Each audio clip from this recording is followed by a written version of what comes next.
자, 오늘은 지난 시간 21번 함축의미 추론에 이어서 2026학년도 기출변형 문제, 글의 주제 문제를 풀어볼게요.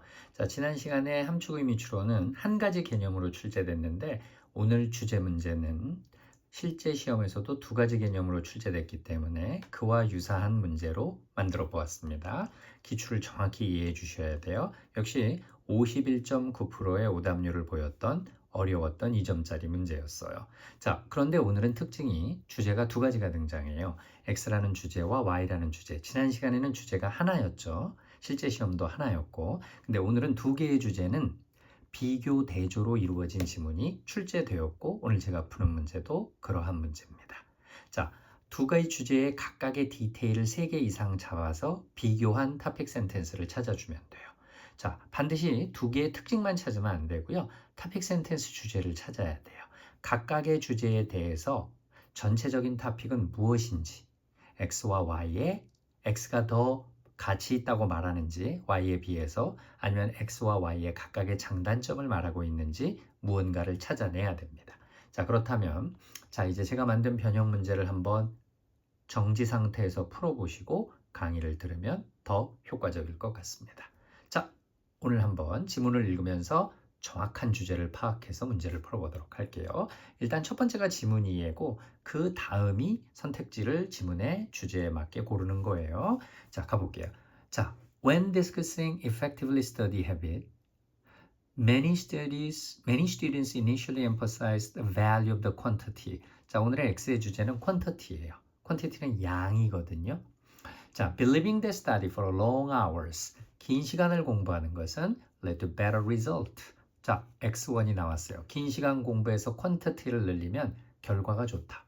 They argue that extended session allowed them to cover more material, finish assignment quickly, and feel as though they are making significant progress. 너무 디테일보다는 약간은 특징 있는 함축적인 단어들, 이런 것들을 특징으로 잡아야 돼요. 첫 번째, 결과가 좋다. significant progress, 계속해서 향상되고 발전한다. progress가 발전이에요. Because more time seems like more learning, more learning으로 쉽게 정리할 수 있어요. 긴 시간을 들이면 더 많이 공부한다. 이건 quantity의 장점이에요. 자, 그러나 however가 나오죠. 자, 여기서부터는 예측할 수 있어요. 일단 quantity에 반대되는 게 나올 거예요. 아니면 양의 단점이 나오겠죠. Quantity becomes almost meaningless without consistency. 근데 중요한 게 있어요.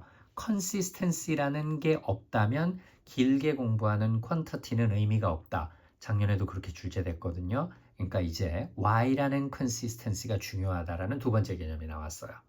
자, long study hours lose effectiveness. 자, long study는 효율성도 떨어지고요. They followed by long break, irregular schedule. 스케줄도 일정치 않고요. 그 다음에 without consistent review. 자, consistent review 이거는 Y1의 특징이에요. 지속적으로 consistency를 갖지 않으면 브레인은 빨리 정보를 까먹습니다. The benefits of marathon study session disappear. In other words, quantity can only function properly. quantity가 작동하려면 자, when it's supported by stable routine, 안정적인 루틴, 반복적인 규칙이 있어야 한대요. stable routine이 바로 consistency의 특징이죠. 그러면 이 지문 속에서 지금 앞에 나온 quantity의 단점을 말하면서 consistency의 중요한 점을 말하고 있어요. 그렇죠? 그래서 지속적 리뷰, 반복이 중요하다. stable routine, 안정된 규칙이 필요하다. 자, students need enough total study time to fully understand complex. 여기는 사실 부연 설명하거나 크게 필요하지 않은 문장들이 수능 지문엔 꼭 있어요. 그건 빨리 읽어가야 돼요. 자, 학생들이 너무 길게 공부했을 때 생기는 단점들이 쫙 나오거든요. 그건 다 읽을 필요가 없어요.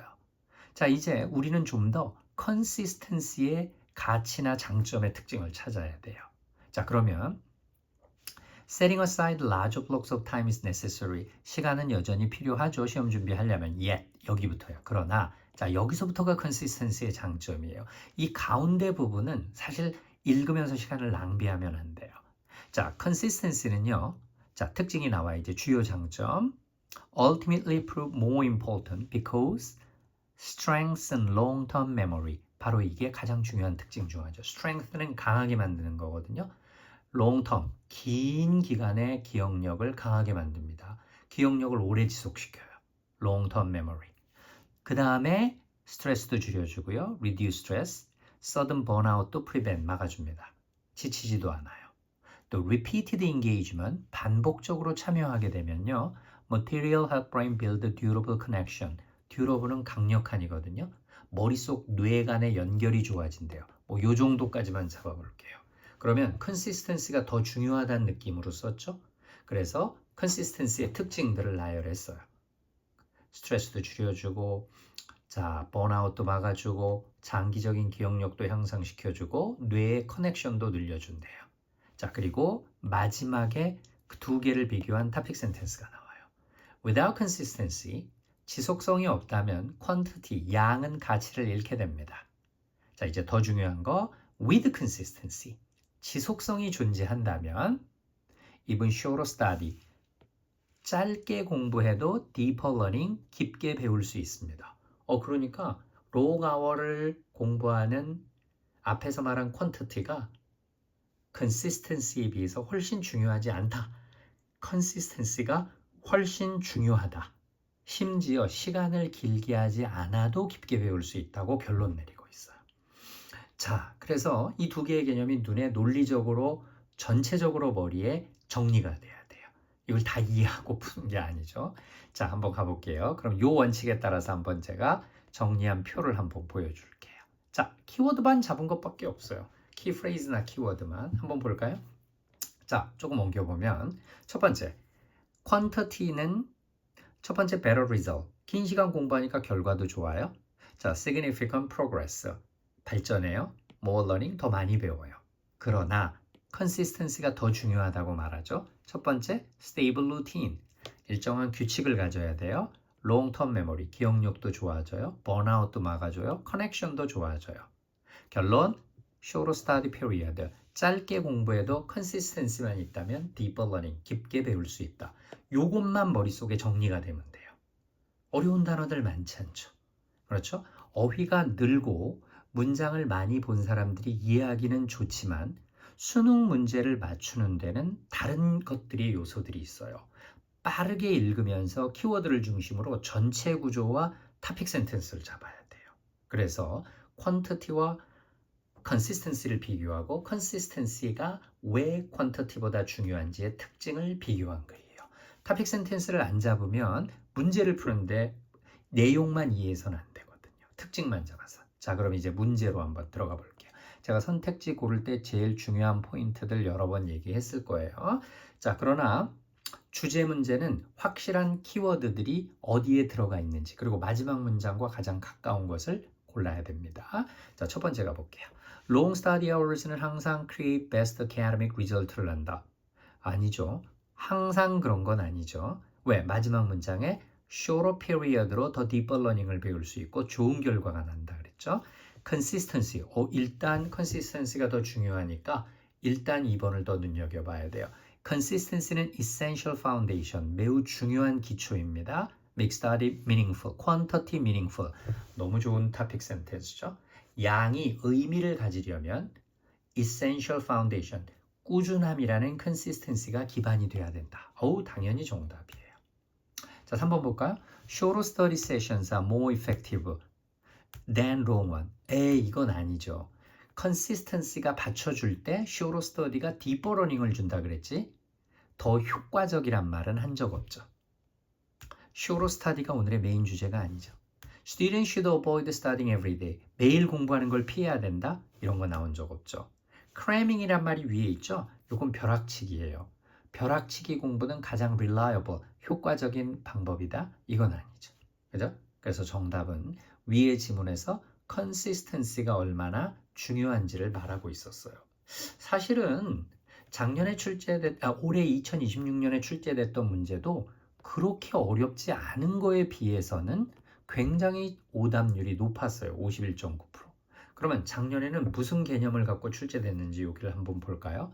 작년에는 속도라는 스피드와 빈번함이라는 frequency, 빈도예요. 작년에는 속도와 빈도를 비교했어요. 속도는 빠르게 가는 거고요. 빈도는 자주 발생하는 거예요.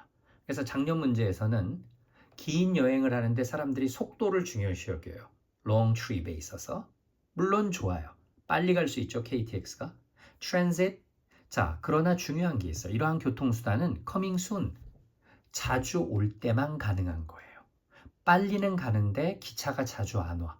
그럼 의미가 없죠. 그건 어디에만 의미가 있죠? 자동차에만 의미가 있어요. 왜? 내 차를 갖고 바로 빨리 갈 수 있으니까. 아무리 KTX나 비행기가 빨리 가도 그러한 교통수단들은 자주 올 때만 가능해요. 그래서 스피드가 중요하다고 사람들은 항상 생각하죠. KTX 타고 몇 분 만에 갔다, 몇 시간 만에 갔다, 비행기로 50분 만에 부산을 갔다. 근데 그건 올바른 생각이 아니라는 거예요. 왜? 공항까지 가는 데 걸리는 시간, 공항에서 기다리는 시간, 또 내가 원하는 시간에 그 비행기나 기차가 와야 하는 시간. 그러면 가는 시간만 빠른 것이지 빈도 프리퀀시를 반영하지 않은 거죠.